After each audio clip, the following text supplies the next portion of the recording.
Hello जी, नमस्कार, राधे राधे। तो कैसे हैं आप लोग? उम्मीद है आप सभी बढ़िया होंगे, स्वस्थ होंगे और मस्त होंगे। तो दोस्तों आज मैं फिर से एक पेपर को लेकर हाजिर हुआ हूं जो कि आपके आईसीटी से रिलेटेड है। ये जो एग्ज़ाम है ये सोशल स्टडीज़ नाम से जो लेवल सेकंड में होता है, उसमें आईसीटी के कौन से क्वेश्चन पूछे गए थे? 5 क्वेश्चन आईसीटी के आते हैं। तो कैसे क्वेश्चन पूछे गए थे? क्या स्तर रहा था? किस टॉपिक से आए थे? तो उनको लेकर आज हम चर्चा करेंगे दोस्तों। मैं आईसीटी के लिए आपके लिए समर्पित भाव से तैयारी कर रहा हूं दोस्तों।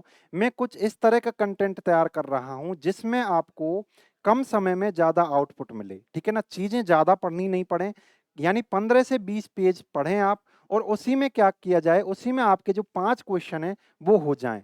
यानी होने वाले क्वेश्चन आपके 15 से 20 पेज से हो जाएँ और यदि कोई क्वेश्चन ऐसा है कि वो उनसे नहीं हो रहा, तो फिर वो क्वेश्चन किसी से नहीं होगा। हम इस तरह से आपका कंटेंट तैयार कर रहे हैं और हमारा आईसीटी का कोर्स चल रहा है सफल स्टडी ऐप पर। बहुत बेहतरीन कंटेंट आपके लिए आने वाला है दोस्तों। कंटिन्यू क्लासेज उसमें कल से रहने वाली हैं। एक चैप्टर हम कंप्लीट कर चुके हैं, डेटा एंड कम्युनिकेशन का, ठीक है? देखो दोस्तों, सबसे पहले तो आपको ये डिसाइड करना पड़ेगा कि आईसीटी में पढ़ा क्या जाए, ठीक है? बहुत सारे टीचर्स आईसीटी के नाम पर कंप्यूटर को पढ़ाने लग रहे हैं, उन चीज़ों को पढ़ाने लग रहे हैं जो आईसीटी में पूछी ही नहीं जाती हैं। तो दोस्तों मैं जो लेक्चर लेता हूँ यूजीसी नेट में जो आईसीटी पूछी जाती है, प्रोफेसर फर्स्ट ग्रेड वगैरह के लिए जो आईसीटी पूछी जाती है, वहाँ पर मैं तैयारी कराता हूँ और मुझे एक्सपीरियंस है कि उनमें किस तरह की आईसीटी पूछी जाती है, कहाँ से क्वेश्चन बनते हैं। दोस्तों आईसीटी के अंतर्गत कंप्यूटर आता है, लेकिन इसका मतलब ये नहीं है कि कंप्यूटर में सब कुछ पढ़ा जाए। कंप्यूटर का सब कुछ नहीं पढ़ा जाएगा मेरे भाई। आईसीटी तो आईसीटी है और उसमें क्या पढ़ा जाएगा, क्या छोड़ा जाएगा, ये हम सब बातें करने वाले हैं हमारे सफल स्टडी ऐप में। तो एक क्वेश्चन आपके सामने है, पहला क्वेश्चन, 5 क्वेश्चन आज हम डिस्कस करने वाले हैं। ये जो अमन के पुराने पेपर जो है आईसीटी जो है 2022 वाली सीरीज चल रही है, इसमें हम अगला पेपर लेके आए हैं। तो पहला क्वेश्चन आपके सामने है। क्वेश्चन है मेरे भाई, क्वेश्चन क्या कह रहा है? क्वेश्चन कह रहा है कि 1 पेटाबाइट, ठीक है? ऐसा ही क्वेश्चन आया था, 1 पेटाबाइट में कितना होता है, ठीक है? ये आपको बताना है 1 पेटाबाइट में कितना होता है। कितने गीगाबाइट होंगे, कितने टेराबाइट होंगे, किलोबाइट, मेगाबाइट, तो कौन-सा सही है आपको वो चूज़ करना है। सबसे पहले तो आपको ये पता होना चाहिए ये पेटाबाइट है क्या? दोस्तों डेटा एंड इन्फॉर्मेशन जो हमारा चैप्टर है, एक टॉपिक हमारा कंप्लीट हो चुका है ऐप के अंतर्गत।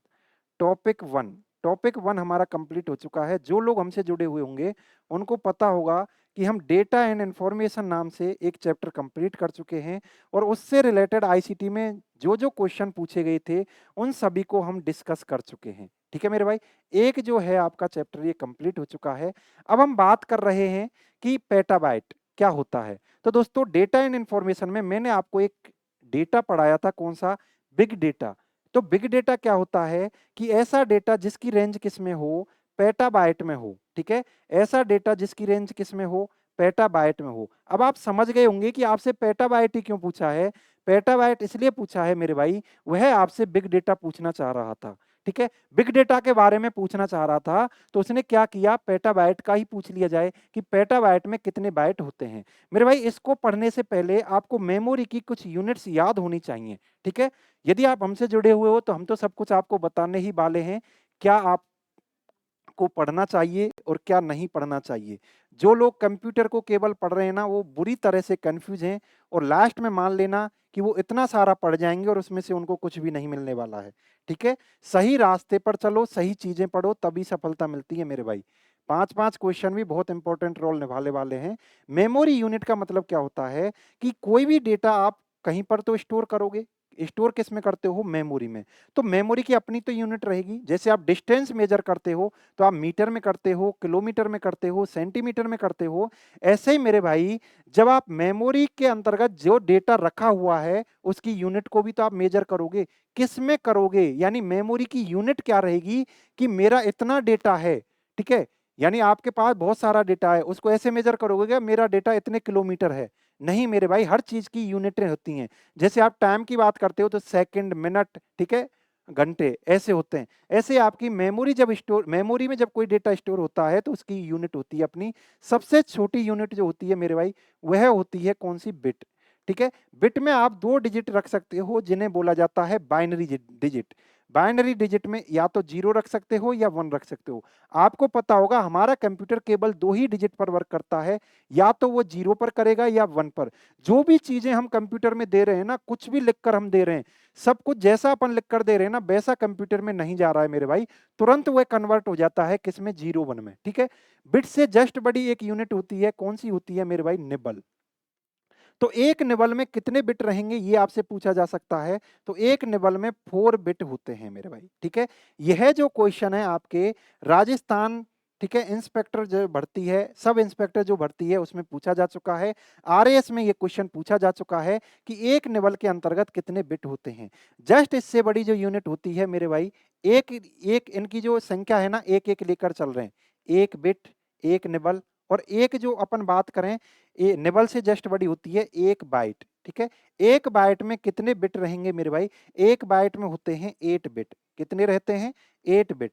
अब ये बिट कैसे रहेंगे? मान के चलो 0 1 में ऐसे लिख दे कोई 0 1 0 1 1 कुछ भी लिख दे, ऐसे 8 बार लिख दे। 1 2 3 4 5 6 7 8। अब ये क्या हो गया? ये क्या हो गया? अरे भैया जी गिनो 1 2 3 4 5 6 7 8 8 हो गया, इसका मतलब है ये क्या हो गया? बाइट हो गया। ऐसे 0 1 यदि आपके 8 बार लिखे हुए हैं, तो उनको क्या बोल दोगे? बाइट बोल दोगे। यदि ऐसे 4 बार ही लिखे हुए हैं, कुछ भी लिख सकता है 0 1 का, ऐसे नहीं है कि जो मैंने लिखा है वही, लेकिन संख्या 0 1। अब ये 4 लिखे हैं मैंने, ये क्या हो गया मेरे भाई? ये हो गया आपका निबल, ठीक है? ऐसे और यदि मैंने केवल ये लिख दूँ, 1 लिख दिया मैंने, तो ये चीज़ क्या होगी? 0 लिख दिया मैंने, ये चीज़ क्या होगी? ये चीज़ होगी मेरे भैया जी क्या हो गई? बिट हो गई। यानी केवल आप 1 डिजिट लिखते हो तो वह बिट हो जाती है, 4 डिजिट में 0 1 लिखते हो तो वह निबल हो जाती है, 8 बिट में लिखते हो तो 1 बाइट हो जाती है। बाइट से जस्ट बड़ी होती है मेरे भाई 1 किलोबाइट, ठीक है? क्या होती है? अब यहाँ पर चीज़ें मैं बदलने वाला हूँ, इसको आप क्या बोल सकते हैं? ठीक है? 1 केबी बोल दो, 1 केबी बोल दो। केबी की फुल फॉर्म होती है मेरे भाई किलोबाइट, क्या होती है? किलोबाइट। 1 किलोबाइट में अब आपने देखा होगा, यदि मैं पूछूँ 1 किलोमीटर में, 1 किलोमीटर में कितने मीटर होते हैं? आप बोलोगे सर कितने होते हैं? 1000 मीटर होते हैं। आपको बस यहाँ पर यही ध्यान रखना है कि 1 किलोबाइट में यहाँ पर 1000 नहीं लिखेंगे, यहाँ पर किलो का मतलब 1000 नहीं है, यहाँ पर होता है 1024 और इसी यूनिट को आप यूज़ ले लो पिछली वाली को। यानी कि आपकी जो 1 किलोबाइट है ये कितने बराबर होती है? 1024 बाइट के बराबर होती है। अब जस्ट इससे बड़ी क्या होती है मेरे भाई? इससे बड़ी होती है 1 एमबी, ठीक है? एमबी आपने सुना होगा, केबी भी सुना होगा, आप डेटा यूज़ लेते ही होंगे, किलोबाइट, मेगाबाइट। अब मेगाबाइट में क्या रहेगा मेरे भाई? मेगाबाइट में ये रहेगा, देखो यूनिट अपन को ये यूज़ लेनी है कि 1 मेगाबाइट में कितने आपके क्या है किलोबाइट होने वाले हैं। तो 1024 करते चलो, 1024 किलोबाइट, ठीक है? कितने रहेंगे? 1000 पिछले वाले का 1024 कर दो। क्या कर दो? 1024 कर दो पिछले वाले का। तो 1 मेगाबाइट में यदि आपसे पूछा जाए कितने किलोबाइट होते हैं, तो 1024 किलोबाइट होते हैं। उसके बाद मैं बात करूँ मेगाबाइट से भी बड़ा होता है क्या सर कोई? तो मेगाबाइट से बड़ा में होता है मेरे भाई जीबी। आप बातें करते होंगे कि मेरी मेमोरीज़ जो है, ठीक है, मैं जो मोबाइल खरीद के लाया हूँ, वह 64 जीबी की है, 128 जीबी की है, रैम इतने की है, रोम इतने की है, इंटरनल स्टोरेज इतना है, एक्सटर्नल स्टोरेज इतना है, तो जीबी में आप बातें करते होंगे। वही ये आपका क्या है? जीबी है और जीबी का मतलब क्या होता है मेरे भाई? यहाँ पर लिखा हुआ है गीगाबाइट, ठीक है? क्या लिखा हुआ है? गीगाबाइट। जीबी का मतलब होता है गीगाबाइट, तो ये पिछले वाले का आप 1024 करते जाओ, तो 1024 एमबी हो गया, ठीक है? अपन को कुछ नहीं करना, भैया जस्ट पिछले वाले का 1024 गुना करते जाओ, जस्ट पिछले वाले का क्या करते जाओ 1000। यहाँ से आपका क्या है, यहाँ से आपको क्या करना है, यहाँ से आपको क्या करना है, पिछले वाले का 1024 कर दो, फिर पिछले वाले का 1024 कर दो, पिछले वाले का 1024 कर दो, ठीक है? उसके बाद जीबी से बड़ा क्या होता है? जीबी से बड़ा होता है मेरे भाई टीबी, ठीक है? जीबी से बड़ा क्या होता है? तो ये कितना हो जाएगा? 1024 जीबी हो जाएगा, ठीक है? यदि आपसे पूछा जाए 1 टीबी में कितने जीबी होते हैं? 1024 जीबी होते हैं। और यदि मैं फिर आपसे पूछ लूँ कि टीवी से बड़ा क्या होता है? टीवी से बड़ा होता है मेरे भाई पीवी, तो 1 पीवी में कितने रहेंगे? तो 1 पीवी में होते हैं मेरे भाई, इस टीवी का मतलब होता है टेराबाइट, तो 1 पीवी में कितने होंगे? 1024 टीबी रहेंगे। यही क्वेश्चन तो आपसे पूछा गया है मेरे भाई, यही क्वेश्चन तो आपसे पूछा गया है। इसका राइट आंसर क्या निकल के आ गया? 1 पीवी में कितने होते हैं मेरे भाई? 1024 टीबी होते हैं, ठीक है? उम्मीद है ये चीज़ आपके समझ में आ गई होगी। आज मैंने पीवी तक ही लिखा है, पीवी का मतलब होता है पेटाबाइट, ठीक है? इस पीवी का मतलब क्या होता है मेरे भाई? इस पीवी का मतलब तो होता है पेटाबाइट। आज मैंने यहीं तक लिखा है, इसका मतलब ये नहीं है कि आपकी मेमोरी यहीं तक होती है, ठीक है? मैं बात करूँगा अभी तो मैंने क्या है केबी की फॉर्म में एमबी की ऐसे लिखा है। मैं सभी को इनको बाइट्स में बदलने वाला हूँ। यदि मैं पूछ लूँ कि ये कितने बाइट्स रहेंगे? यहाँ तो केबी है, यहाँ एमबी है। मैं आपसे पूछ लूँ कितने बाइट्स रहेंगे, कितने बिट्स रहेंगे? 2 की फॉर्म में क्या रहेगा, 10 की फॉर्म में क्या रहेगा? इन सभी बातों पर चर्चा करने वाले हैं हम हमारे पेड कोर्स के अंतर्गत। अभी क्वेश्चन के हिसाब से जो रिक्वायरमेंट थी, मैंने वो चीज़ें आपके लिए बता दी हैं कि आपसे पूछा क्या गया है, आपको याद क्या होना चाहिए था, आपको चैप्टर कौन-सा पढ़ना चाहिए था, मेमोरी यूनिट। मेरे भाई आईसीटी में जो क्वेश्चन पूछे जाते हैं ना, डेटा एंड इन्फॉर्मेशन से पूछे जाते हैं, उसके बाद मेमोरी से सबसे ज़्यादा क्वेश्चन पूछे जाते हैं, उसके बाद आपको इंटरनेट की दुनिया में घुमाया जाता है मेरे भाई। कैसे-कैसे अपन चीज़ों को सीक्वेंस वाइज़ पढ़ने वाले हैं, ये सब आपको पता चलेंगे हमारे सफल स्टडी ऐप में। यहाँ पर क्वेश्चन के हिसाब से जो चीज़ आपसे पूछी जा रही है, वही चीज़ मैं बताने वाला हूँ। देखो, अब क्वेश्चन को देखो 1 पेटाबाइट आपसे पूछा है, तो 1 पेटाबाइट में क्या रहेगा मेरे भाई? 1 पेटाबाइट में आपसे जो पूछा है ना, 1 पेटाबाइट में जो आपसे पूछा है, क्या रहने वाला है? 1 पेटाबाइट में 1024 क्या होता है? टेराबाइट होता है, ठीक है? यदि अगली बार पूछ ले आपसे 1 टीबी में यानी 1 टेराबाइट में कितना होता है? 1024 जीबी होता है यानी गीगाबाइट होता है। तो इस क्वेश्चन का आंसर आपको पता चल गया होगा, क्या रहने वाला है? 1024 टेराबाइट। यदि 1022 भी आ जाता ना, वह भी गलत हो जाता मेरे भाई। कितना करना है? 1024 ही करना है। 1 किलो में यानी जब आप मीटर डिस्टेंस की बात करते हो 1000 मान सकते हो। मेमोरी में आपको 1 किलो का मतलब कितना समझना है? 1024 समझना है। अगले क्वेश्चन की तरफ हम चल रहे हैं। यहाँ से आपको पता चल गया कौन-सा चैप्टर आपको तैयार करना है, मेमोरी यूनिट तैयार करना है। उसके बाद अगला क्वेश्चन आपके सामने है, यह कौन-सा है? यह कहाँ से आया है? ये भी मेरे भाई मेमोरी से ही आया है। वहाँ पर आपसे यूनिट पूछी थी, यहाँ पर आपसे टाइप पूछा है। वहाँ पर आपसे मेम यूनिट पूछी थी, यहाँ पर आपसे टाइप पूछा है, ठीक है? यानी टाइप का भी आ गया और यूनिट का भी आ गया। यूनिट को हिंदी में बोला जाता है मेरे भाई, इकाई का भी आ गया है, ठीक है? दोनों क्वेश्चन आ गए हैं, यानी कि आपको कौन-सा टॉपिक और पढ़ना है, बेहतरीन तरीके से कौन-सा पढ़ना है, मेमोरी पढ़ना है मेरे भाई। यदि मैं मेमोरी की बात करूँ, यूजीसी नेट में मेमोरी से बहुत अच्छे-अच्छे क्वेश्चन पूछे जाते हैं और यदि आप हमारे साथ जुड़े हुए हैं, यूजीसी नेट में कैसे-कैसे क्वेश्चन पूछे गए, सभी को मैं कराने वाला हूँ। 15 से 20 पेज आपको याद करने हैं और 5 क्वेश्चन अपने हाथों में ले लेने हैं, ठीक है? सही जगह से पढ़ोगे, फ़ायदे में रहोगे। यदि गलत जगह पर पहुँच गए, आपको इतनी पोथी भरवा दी जाएगी और कुछ भी आपको मिलेगा नहीं वहाँ से, ठीक है? तो सही डायरेक्शन में आपको तैयारी करनी है। क्वेश्चन नंबर 2 है, the cache memory act as a buffer between खाली जगह एंड खाली जगह। यानी कैश मेमोरी है, खाली जगह और खाली जगह के बीच में बफर के रूप में कार्य करती है। अब आपको सबसे पहले तो ये पता होना चाहिए बफर क्या होता है, उसके बाद आपको ये पता होना चाहिए कैश मेमोरी क्या होती है, उसके बाद आपको बहुत सारी चीज़ें आपको पता होना चाहिए मेरे भाई। चुटकियों में ये आंसर हो जाएगा। मैं ये कह रहा हूँ कैश नहीं, कोई सी भी मेमोरी यदि आपसे पूछ ले ना, यदि मैं एक डायग्राम बनाऊँगा, वो आपके समझ में आ गया, सब कुछ आपके समझ में आ जाएगा। अभी हमने क्या है हमारे जो सिलेबस चल रहा है उसमें डेटा एंड इन्फॉर्मेशन कंप्लीट किया है, लेकिन धीरे-धीरे सभी चीज़ों को अपन कंप्लीट करेंगे। अब अगला जो हमारा चैप्टर होने वाला है, वह आपके कंप्यूटर आर्किटेक्चर वाला ही होने वाला है। यहाँ पर कौन-कौन सी चीज़ें हम पढ़ने वाले हैं मेरे भाई वो आप देख लो, कौन-कौन सी चीज़ें हम यहाँ पर पढ़ने वाले हैं, तो आप थोड़ा-सा इधर ध्यान दें। देखो, कंप्यूटर आर्किटेक्चर को मैं बना रहा हूँ। आप सभी को पता होगा, जो आपका कंप्यूटर होता है, उसमें क्या है इनपुट डिवाइसेज़ जुड़ी हुई होती हैं। मान के चलो यहाँ पर मैंने क्या ले लिया, यहाँ पर मैंने इनपुट डिवाइसेज़ ले ली। अब मैंने केवल नाम लिख दिया है इनपुट डिवाइसेज़ यानी कि जो डिवाइसेज़ आपकी होती हैं, उनको मैंने शब्दों में लिख दिया है, ठीक है? आप यहाँ पर मान सकते हैं मैं माउस की बात कर रहा हूँ, आप यहाँ पर मान सकते हैं मैं कीबोर्ड की बात कर रहा हूँ, आप यहाँ पर मान सकते हैं कि मैं कैमरे की बात कर रहा हूँ, कुछ भी हो। बहुत सारे एग्ज़ाम्पल होते हैं, आपको केवल एग्ज़ाम्पल याद करने हैं, आईसीटी में केवल हमें एग्ज़ाम्पल याद करने होते हैं, उनको डिटेल में पढ़ना नहीं होता है मेरे भाई। जब आपसे इनपुट की बात की जाएगी, तो इनपुट के रूप में बहुत सारी डिवाइसेज़ हो जाती हैं। मेरा यहाँ पर पर्पज़ आपको इनपुट डिवाइसेज़ पढ़ाना नहीं है, मेरा पर्पज़ है आपको आर्किटेक्चर बताना, ठीक है? क्या पर्पज़ है अभी मेरा? अभी आपको कंप्यूटर की बुनियादी संरचना बताना है, कि कंप्यूटर की बुनियादी संरचना कैसी होती है।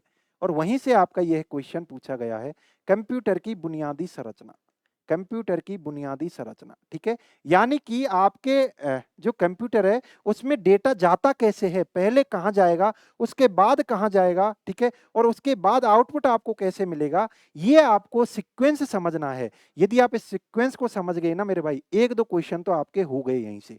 उसके बाद क्या रहेगा, उसके बाद रहेगा मेरे भाई कि इनपुट डिवाइसेज हो गई, और ये आप देखते हो ना बीच में आप बड़ा वाला बॉक्स देखते होंगे, उसमें फैन वगैरह लगा हुआ होता है, मदरबोर्ड लगा हुआ होता है। मैं जब ऑफलाइन क्लासेज में पूछता हूँ तो लोग बोलते हैं सर इसे हम सीपीयू बोलते हैं। मेरे भाई उसे सीपीयू नहीं बोलते, उसे आप कैबिनेट बॉक्स बोल सकते हो, उसे आप प्रोसेसिंग यूनिट बोल सकते हो। सीपीयू तो उसके अंदर लगा हुआ होता है, एक छोटा सा कंपोनेंट होता है।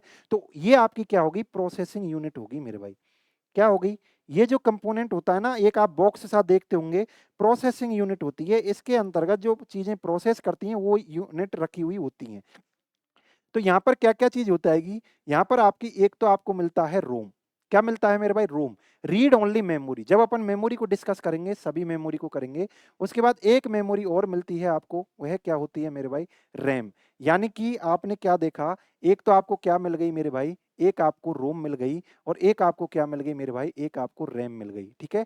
रोम की फुल फॉर्म क्या होती है, रीड ओनली मेमोरी, रैम की फुल फॉर्म क्या होती है, रैंडम एक्सेस मेमोरी, ठीक है। उसके बाद यहाँ पर बीच में जो चीज़ होती है मेरे भाई, ठीक है, बीच में जो चीज़ होती है, यहाँ पर एक मेमोरी लगी हुई होती है, जिसे क्या बोला जाता है, जिसे बोला जाता है मेरे भाई कैश मेमोरी, जो आपसे पूछा है। कैश मेमोरी, क्या पूछा है आपसे, कैश मेमोरी पूछा है। उसके बाद आपसे पूछागा, ठीक है, उसके बाद यहाँ पर नीचे क्या आता है, यहाँ पर नीचे आता है मेरे भाई, यहाँ पर नीचे आता है, थोड़ा सा इसको ऊपर कर लेता हूँ, यहाँ पर लिख देता हूँ मैं कैश मेमोरी। कैश मेमोरी, और हिंदी में आपने देख ही लिया होगा कैसे लिखा हुआ होता है, कैश मेमोरी, ठीक है। उसके बाद ये आपका क्या है, ये आपका है सीपीयू, ठीक है। ये क्या चीज़ है आपकी, ये है सीपीयू। सीपीयू के 3 कंपोनेंट होते हैं, आप सभी को पता होगा। 3 कंपोनेंट कौन-कौन से होते हैं, वह मैं आपको बता रहा हूँ। एक होता है कंपोनेंट सीपीयू का कौन-सा, रजिस्टर होता है। कौन-सा होता है मेरे भाई, रजिस्टर होता है। एक होता है सीयू होता है, एक होता है आपका एएलयू होता है, ठीक है। कौन-कौन से होते हैं, ये होते हैं। अब यहाँ पर क्या मिलेगा आपको, यहाँ पर मिलेगा आपको आउटपुट डिवाइस। आउटपुट डिवाइसेज मिलेंगे। आउटपुट डिवाइसेज में क्या होता है, आपके कंप्यूटर की स्क्रीन हो गई, यानी कि आपका मॉनिटर हो गया, एग्जांपल देना चाहें तो, ठीक है, आपका मॉनिटर हो गया। उसके बाद आपका क्या हो गया, प्रिंटर हो गया, ठीक है, प्रिंटर हो गया आपका, और आपका स्पीकर हो गया। ये सभी चीज़ें क्या होती हैं मेरे भाई, आउटपुट होती हैं, ठीक है। प्रोजेक्टर हो गया, ये सभी चीज़ें क्या हैं, आउटपुट होती हैं। अब यहाँ पर हम देखने वाले हैं कि डेटा का संचार होता कैसे है। दोस्तों सबसे पहले क्या है, हम इनपुट डिवाइस की सहायता से डेटा को भेजते हैं। सबसे पहली स्टार्टिंग होगी इनपुट यहाँ से, ठीक है। यहाँ से डेटा जाएगा, ठीक है, और यहाँ से डेटा आपका सबसे पहले कहाँ पर जाएगा, यहाँ से डेटा, ये हमारे कोई काम की नहीं होती, ये जो कंपनी बनाती है ना, इसमें कुछ सॉफ्टवेयर डाल के देती है, तो यहाँ पर हमारा डेटा नहीं जाता है। उसके बाद हमारा डेटा जाएगा यहाँ से, कहाँ जाएगा, यहाँ से जाएगा इसके पास, ठीक है। हमने जो भी डेटा दिया है इनपुट डिवाइसेस से कहाँ पर जाएगा, रैम में जाएगा, और रैम से हमारा डेटा जाता है कहाँ पर, कैश मेमोरी में, और कैश मेमोरी से डेटा जाता है हमारा रजिस्टर में, और रजिस्टर से जाता है सीयू के पास, और सीयू से जाता है ईएलयू के पास। ये कॉम्बिनेशन आपको पता होना चाहिए। यदि यहाँ पर केवल ये दे दे, अब आपको क्वेश्चन में पूछा क्या है, उसके बाद यहाँ से आपका डेटा कहाँ जाएगा, यहाँ से आपका डेटा यहाँ से वापस कहाँ चला जाएगा, आउटपुट के रूप में चला जाएगा, यहाँ से कैलकुलेट होगा, सीपीयू कैलकुलेशन करेगा, उसके बाद कैश मेमोरी के रैम से और डायरेक्ट फिर यहाँ पर निकल जाएगा। ये आपका सीक्वेंस होता है। अब आपसे क्वेश्चन क्या पूछा गया है, क्वेश्चन देखो। क्वेश्चन पूछा गया है कि कैश मेमोरी किस और किसके बीच में बफर के रूप में कार्य करती है। बफर का मतलब है किसके बीच में ये लगी हुई होती है, ठीक है, उनका संतुलन बनाती है, ठीक है। बफर का मतलब है यदि उसकी स्पीड कम हो रही है पहले वाले की, दूसरी की स्पीड दोनों की अलग-अलग है, तो उनको संतुलित करने का काम करती है, बीच में लगी हुई होती है। तो वो चीज़ कौन-कौन सी है जिसके बीच में कैश मेमोरी लगी हुई होती है। अब आप इधर आ जाओ, मैंने क्या बताया है। अब आप यहाँ पर देखो कैश मेमोरी किस-किस के बीच में लगी हुई है। दोस्तों एक आपका रैम हो गया, और एक आपका ये हो गया सीपीयू, ठीक है। ये पूरा क्या है, ये सीपीयू तो है। तो यानी कि कैश मेमोरी जो है ये रैम और सीपीयू के बीच में लगी हुई होती है। यदि आपने कंप्यूटर का आर्किटेक्चर, कंप्यूटर की बुनियादी संरचना यदि आपने देखी होती, तो इस क्वेश्चन को आप गलत नहीं कर सकते थे, ठीक है मेरे भाई। तो इसका राइट आंसर क्या हो गया, कैश मेमोरी किस-किस के बीच में लगी हुई होती है। बफर के रूप का मतलब है, देखो बफर का मतलब होता है संतुलन बनाना। संतुलन बनाने के लिए, ठीक है, मेंटेन करने के लिए उनकी स्पीड को मेंटेन करने के लिए। मेरे भाई सीपीयू की स्पीड क्या है, सीपीयू की जो स्पीड है ना, वो क्या होती है, तेज होती है। और आपकी जो रैम है उसकी स्पीड क्या होती है, उसकी स्पीड जो ये रैम है ना, इसकी स्पीड होती है कम, इसकी स्पीड होती है कम, और सीपीयू की स्पीड होती है ज्यादा।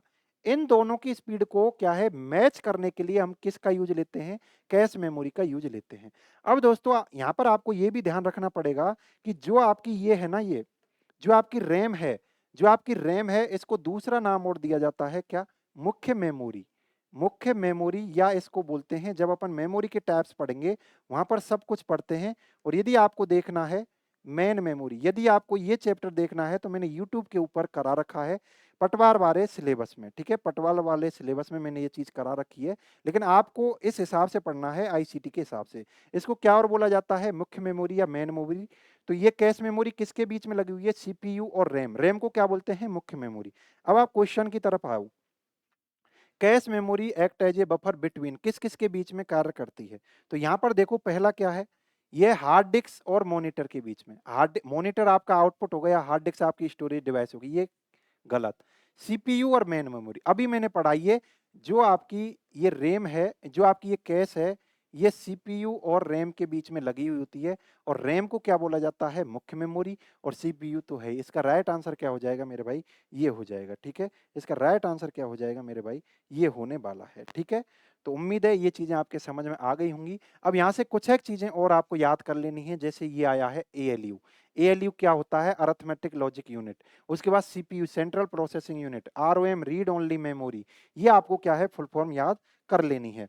अगले क्वेश्चन की हम तरफ हम चल रहे हैं मेरे भाई। अगला क्वेश्चन आपके सामने है, एमएस वर्ड अभी हमारा क्या है, पटवार वाले सिलेबस में चल रहा है, सफल स्टडी ऐप के अंतर्गत। अभी अभी ये मैंने चैप्टर खत्म किया है, तो वो लोग तो इसको चुटकियों में ही कर देंगे। बहुत सिंपल क्वेश्चन पूछा है आपसे, how many types of rulers are there in MS Word. MS Word में कितने प्रकार के रूलर होते हैं। दोस्तों एमएस वर्ड को जब आप देखोगे ना, एमएस वर्ड है क्या चीज, ये आपको पढ़ना पड़ेगा। एमएस वर्ड है क्या चीज, जब आप एमएस वर्ड को पढ़ते हो ना मेरे भाई, एमएस वर्ड को जब आप पढ़ते हो तो एमएस वर्ड, एमएस जो वर्ड है आपका, यह क्या है, एक एप्लीकेशन सॉफ्टवेयर है। एमएस वर्ड जो है आपका, यह क्या है, यह एक एप्लीकेशन, क्या है, एप्लीकेशन सॉफ्टवेयर है। क्या है मेरे भाई, एप्लीकेशन सॉफ्टवेयर है। और जब आप इसकी बात करते हो, तो जब आप एमएस वर्ड को खोलते हो ना मेरे भाई, ऐसे जब आप उसका पेज खोलोगे, इंटरफेस खोलोगे, तो यहाँ पर क्या है, आपको इधर ऐसे कुछ मिलेंगे आपको, ठीक है। और इधर किसी साइड में भी ऐसे कुछ मिलेंगे, ठीक है। और यहाँ पर क्या है, आप अपना कंटेंट लिख सकते हो। यहाँ पर आप अपना कंटेंट लिख सकते हो। तो ये चीजें हैं ना, ये आपको दिखाई दे रही हैं। आप जब देखोगे ना उसके इंटरफेस को, तो ये जो चीज आपको दिखाई दे रही है, इसे बोला जाता है रूलर बार। रूलर बार। और इसे भी बोला जाता है क्या, रूलर बार। इसे भी क्या बोला जाता है, रूलर बार। जब आप हमसे पढ़ोगे बिल्कुल सिंपल चीजें हो जाएंगी। इसके द्वारा क्या करते हैं अपन, रूलर बार के द्वारा, कि आप अपने पेज को कहाँ से लिखना स्टार्ट कर सकते हो, ठीक है। यानी कि रूलर बार यदि ये यहाँ सेट कर रखी है ना, तो अब आप इधर नहीं लिख सकते, ठीक है। ये जो आपने लिखा है ना, इसको इधर नहीं लिख सकते। यदि आपने ये वाली यहाँ सेट कर रखी है ना, तो इससे ऊपर नहीं लिख सकते, ठीक है। फिर आपको क्या है, इसके नीचे ही लिखना पड़ेगा। यानी कि मैं क्या बता रहा हूँ, रूलर बार के द्वारा ये सेट किया जाता है कि आप अपने टेक्स्ट को एमएस वर्ड में लिख कहाँ से सकते हो, ठीक है, लिख कहाँ से सकते हो। अब आप देखो, मैंने क्या है, यहाँ से ही लिखा है और इधर ही लिखा है। मैं ना तो ऊपर लिख सकता इधर, ना इधर लिख सकता। क्यों, मैंने रूलर बार देखो यहाँ से और ये सेट कर रखा है। तो रूलर बार कितनी होगी मेरे भाई, ये दो प्रकार की हो जाती हैं, ठीक है। अब देखो ये आरडी है, ये आरडी है, तो ये कौन सी होगी आपकी, ये हॉरिजॉन्टल होगी, ये कौन सी होगी, वर्टिकल होगी। तो कौन कौन सी होती हैं, एक होती है आपकी हॉरिजॉन्टल रूलर बार, नाम और याद रख लो यदि आपसे पूछ ले अगली बार, हॉरिजॉन्टल रूलर बार, हॉरिजॉन्टल रूलर बार। और एक होती है आपकी कौन सी, एक होती है आपकी वर्टिकल रूलर बार। वर्टिकल रूलर बार, जब आप एमएस वर्ड पढ़ते हो तो वहां पर इन चीजों को क्या है, अच्छे से आप देख लेते हो। उसके बाद हम चलते हैं इस क्वेश्चन की तरफ, सोर्स ऑफ हैजार्डस वेस्टेज, यानी कि जोखिमपूर्ण अपशिष्ट के स्रोत क्या हैं। जोखिमपूर्ण का मतलब ऐसा होता है मेरे भाई, कि यदि आपने उन चीजों का क्या है, सावधानी पूर्वक उपयोग में नहीं लिया, उन चीजों को यूज में नहीं लिया, तो वो आपको हार में पहुंचा सकते हैं, ठीक है। यानी आपको बहुत सावधानी बरतनी पड़ेगी, तब उनको आप यूज लेना चाहिए। यानी बहुत सारी गैसेज हैं, यदि आपने सावधानी पूर्वक यूज नहीं लिया तो आपको जोखिम पहुंचा सकती हैं वो। उसी चीज की ये बात कर रहा है। तो ये क्या है, जोखिमपूर्ण अपशिष्ट के स्रोत हैं। अब ये आप कंप्यूटर से जोड़ना चाहोगे ना, तो ये जुड़ेगा नहीं, ठीक है? ये इन्होंने कुछ साइंस की तरह से ले लिया है, ठीक है? आईसीटी को कुछ साइंस की तरह से यूज़ ले लिया यहाँ पर, लेकिन ये कंप्यूटर आईसीटी से जुड़ नहीं रहा, मैच नहीं बैठ रहा। लेकिन पूछ लिया तो पूछ लिया।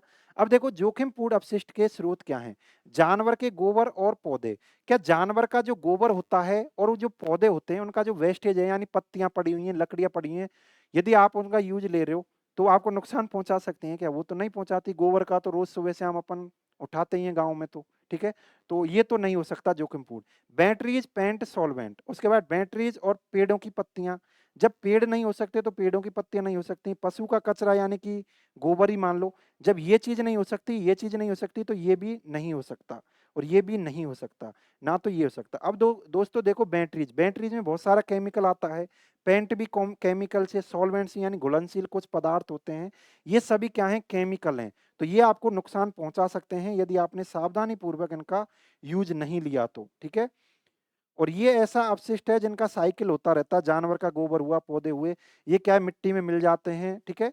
यानी रिसाइकिल होता रहता है इनका, लेकिन आपके जो केमिकल है इनका नहीं हो पाता। तो ये चीज आपकी क्या है, इसका राइट आंसर हो जाएगा। बैटरीज के अंतर्गत जो होता है पेंट्स वगैरह में, सॉल्वेंट्स वगैरह में, तो इसका राइट आंसर ये हो गया। तो कुछ एक क्वेश्चन देख दोस्तों, 5 क्वेश्चन आपको मिलने वाले हैं, ठीक है? तो 5 क्वेश्चन में से यदि आप हमसे पढ़ोगे ना, तो 3 क्वेश्चनों की तो मैं कंफर्म गारंटी लेता हूं कि 3 क्वेश्चन तो होंगे ही होंगे। अब उससे ऊपर आपका लक है, ठीक है? उससे ऊपर आपका क्या है, लक है, क्योंकि यहाँ पर क्या है, आईसीटी बहुत बड़ा सिलेबस है और अपन उसको 15 से 20 पेज में क्या है कंप्लीट करना चाह रहे हैं। तो 3 क्वेश्चन तो आपके होंगे ही होंगे और ये तो 101% है, 3 क्वेश्चन तो आप कर ही दोगे। 2 आपके ऊपर लक पर डिपेंड करता है कि कैसे पूछें। अब देखो अगला वाला जो क्वेश्चन है ना, आपके ये एनालिसिस कर लिया, यानी जो आप कॉमन सेंस वाली बात थी ये, यहाँ पर ये कंप्यूटर से रिलेटेड था ही नहीं। उसके बाद ये क्वेश्चन है। अब दोस्तों मैं आपको ये कहना चाह रहा हूँ, यदि मैं आपके सिलेबस में दूं कि आपकी 10th तक की साइंस पूछी जाएगी, ठीक है? आपके सिलेबस में ये लिखा हुआ है कि जनरल साइंस पूछी जाएगी और फिर मैं आपके क्या है क्वेश्चन पूछ लूं किसका, 12th की जो मैथ साइंस होती है, साइंस में से यानी केमिस्ट्री, फिजिक्स वगैरह से पूछ लूं। केमिस्ट्री में भी organic chemistry, inorganic chemistry, physical chemistry, मैं वहां पर भी आपसे इनऑर्गेनिक केमिस्ट्री में से पूछ लूं कोई क्वेश्चन, तो वो तो दोस्तों अन्याय हो जाएगा ना एक तरह से। ऐसे ही इस क्वेश्चन में किया है इन्होंने। ये जो दिया है ना, ये मेरे भाई आप क्या इंजीनियरिंग में भी जो प्रोग्रामर की तैयारी करते हैं ना, इंजीनियरिंग में भी जो प्रोग्रामर की तैयारी करते हैं वो इन चीजों को पढ़ते हैं। ये ना तो मैं ये टॉपिक आपके लिए पढ़ाऊंगा, क्योंकि यदि मैं इसको पढ़ाने लगा ना, फिर बहुत बड़ी बात हो जाएगी, ठीक है? तो कुछ क्वेश्चन ऐसे आएंगे जो आपको छोड़ने ही पड़ेंगे, लक पर डिपेंड करेगा आपके पर। अब ये क्वेश्चन यदि मैं पढ़ाना चाहता हूं तो इसका मतलब है ये चैप्टर मुझे पूरा पढ़ाना पड़ेगा। फिर भी मैं आपको जनरल जो चीजें होती हैं यहाँ से मैं सबक लेते हुए जो जनरल चीजें हैं ना उन कमांड को मैं बता दूंगा, ठीक है? तो ये क्या कहना चाह रहा है मेरे भाई कि हमने क्या कहा था, जो डेटा होता है ना, हमारा डेटा हमारा टेबल में रखा हुआ रहता है। डेटा हमारा ऐसे टेबल में रखा हुआ होता है, ठीक है? अब ये कहना चाह रहा है कि एक डेटाबेस में एसक्यूएल का वह कमांड, एसक्यूएल एक लैंग्वेज है दोस्तों डेटा रखने की, मैंने आपको बताई थी। जब अपन ने डेटा एंड इंफॉर्मेशन पढ़ा होगा तो मैंने आपको बताया होगा कि यहाँ पर एसक्यूएल लैंग्वेज का यूज किया जाता है। एसक्यूएल की आपको फुल फॉर्म याद रखनी है, structured structured structured query language, structured query language, structured query language, ठीक है? अगली बार आपसे क्या पता एसक्यूएल दे दिया, इसकी फुल फॉर्म पूछ लूं, तो एक डेटाबेस में एसक्यूएल का वह कमांड, आप कौन सी देखो लैंग्वेज में क्या है, कमांड देते हैं। एक इंडेक्स को हटाने के लिए आपने इंडेक्स ऐसे लगा रखे हैं, कोई भी हेडिंग आपने लगा रखी है, ये जो इंडेक्स आपने बना रखे हैं, ये कॉलम आपने जो बना रखे हैं, इनको आप डिलीट करना चाहते हो या इस कॉलम को आप डिलीट करना चाहते हो, ठीक है? ये जो कॉलम है इसको आप डिलीट करना चाहते हो, तो कौन सी आप कमांड यूज लोगे, ये कहना चाह रहा है। तो उसके लिए एक कमांड यूज ली जाती है मेरे भाई, आपको केवल नाम याद रखना है। आपके मन में आएगा रिमूव कर दूं, लेकिन रिमूव नहीं होता, ड्रॉप इंडेक्स होता है, ठीक है? क्या होता है? ड्रॉप इंडेक्स होता है। ऐसे बहुत सारी कमांड होती हैं। तो ये चैप्टर ना तो अपन पढ़ेंगे, ठीक है? क्योंकि ये आपके लक पर डिपेंड है, और पढ़ भी लेंगे ना मेरे भाई, यदि वो इतने डिटेल में पूछ रहा है तो अगली बार पता नहीं और क्या पूछ ले, किसी दूसरे टॉपिक से रिलेटेड पूछ ले। तो 3 क्वेश्चन की आईसीटी में 3 से 5 के बीच में, ठीक है? बहुत सारे आप पेपर देखोगे उनमें 5 क्वेश्चन हो जाएंगे हमारे कंटेंट से। कोई कोई है, एक आध पेपर ऐसा है जिसमें बहुत ज्यादा उन्होंने पूछ लिया है, और पिछली बार आपने देखा ही था उनका पहले से ही उद्देश्य था कि हमें पेपर लीक करना है, तो हम ऐसे ऐसे क्वेश्चन हैं जो किसी से ही नहीं हो, तो उन पहले से ही उद्देश्य था। जब पहले से उन्होंने माइंड बना लिया था कि हमें इसको लीक करना है, तो भाई क्वेश्चन भी ऐसे ही तो देंगे जो किसी से नहीं हो, केवल हम जिनको लीक करें वही कर पाएँ। तो ये उन क्वेश्चनों में से है मेरे भाई, ठीक है?